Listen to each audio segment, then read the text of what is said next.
వింధ్యాపురంలో కామరూపుడనే రాక్షసుడు ఉండేవాడు. వాడికి కోరిన రూపం ధరించే శక్తి ఉంది. వాడు కొంతకాలానికి జీవితంపై విరక్తి పుట్టి చచ్చిపోవాలనుకున్నాడు. కానీ ఎలా చావాలో వాడికి తెలియదు. కొండమీది నుంచి వాడు ఒక అంగుళం కిందికి దూకాడు. అందుచేత కొండమీద నుంచి దూకిన వాడు చావలేదు. సముద్రంలో పడి చేద్దామంటే సముద్రం వాడికి మోకాల లోతుకు కూడా రాలేదు. మారు రూపంలో చావడానికి ప్రయత్నించాడు. ప్రమాద పరిస్థితిలో వాడికి అసలు రూపం వచ్చేసింది. అందుచేత వాడికి చచ్చే మార్గం లేకపోయింది.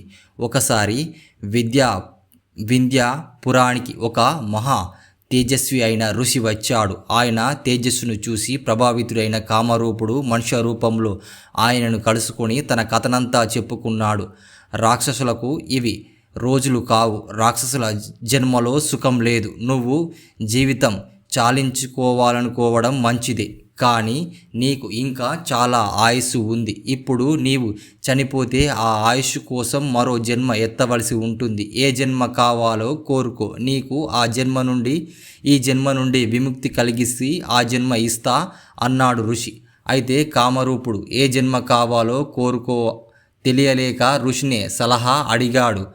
అన్ని జన్మలకు ఉత్తమమైనది మానవ జన్మ, అది కోరుకో అన్నాడు ఋషి కామరూపుడితో. ఋషి మాటలలో ఎంతో నిజముందని తెలుసుకోవడానికి మనుషుల మధ్య కొంతకాలం ఉండి వస్తానని కామరూపుడు బయలుదేరాడు. వాడు మనుష్య రూపంలో ఒక నగరం చేరుకున్నాడు. అక్కడ వాడు ఒక ఇంట్లో మకాం పెట్టి మనుషులను గమనించసాగాడు.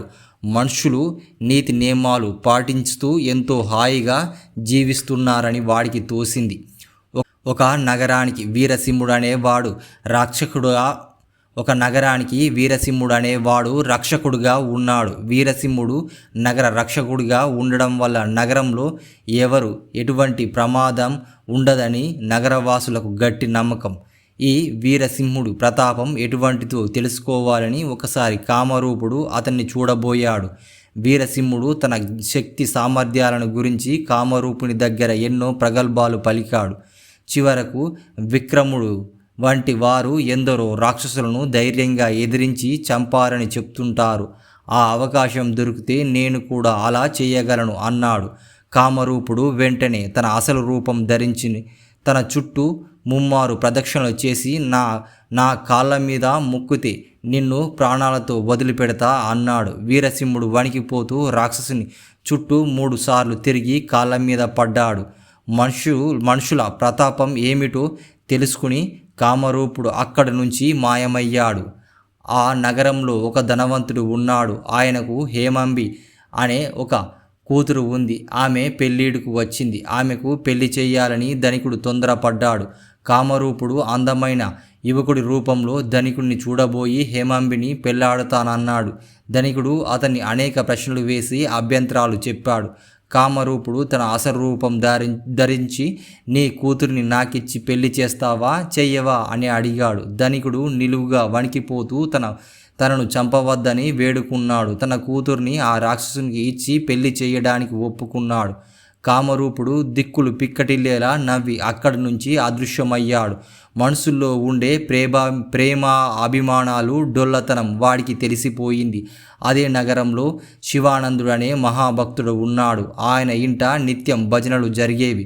జనం తండోపతండాలుగా ఆయన ఇంటికి వస్తూ వెళ్తూ ఉండేవారు. ఒకనాటి రాత్రి వేళ కామరూపుడు శివానందుని ఇంటికి వెళ్ళి తన అసలు రూపం చూపించాడు.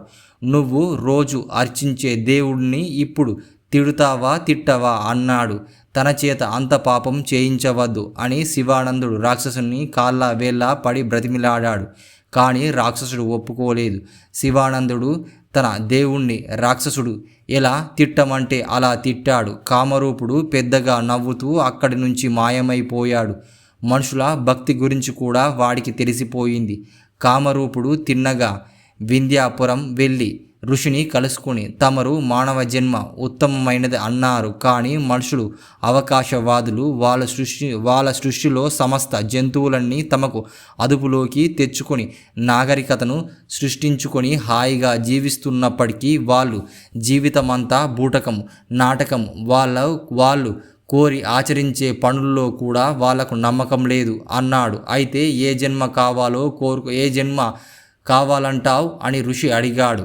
మానవ జన్మే అన్నాడు కామరూపుడు. ఋషి ఆశ్చర్యపోయి కారణం అడిగాడు. ఎంత బూటకంగా జీవిస్తున్నా ఇది మానవుల కాలం. ఎన్ని శక్తులున్నా నాకు జీవితం మీద విరక్తి పుట్టింది. కానీ మనుషుల్లో జీవితం మీద ఆశ ఉంది. వాళ్ళు చావంటే భయపడతారు. చావును దూరంగా ఉంచటానికి వాళ్ళు తమ విశ్వాసాలను విసర్జించగలరు. మనిషికి జీవించడంలో ఏదో ఆకర్షణ ఉంది. బతికి ఉన్నంతకాలం జీవకాంక్ష ఉండే మానవ జన్మ నాకు నచ్చింది అన్నాడు కామరూపుడు. ఋషి మంత్రించిన జలం చల్లగానే వాడు చచ్చిపోయి తర్వాత నగరంలో ఎక్కడో కాడ మనిషిలాగా పుట్టాడు.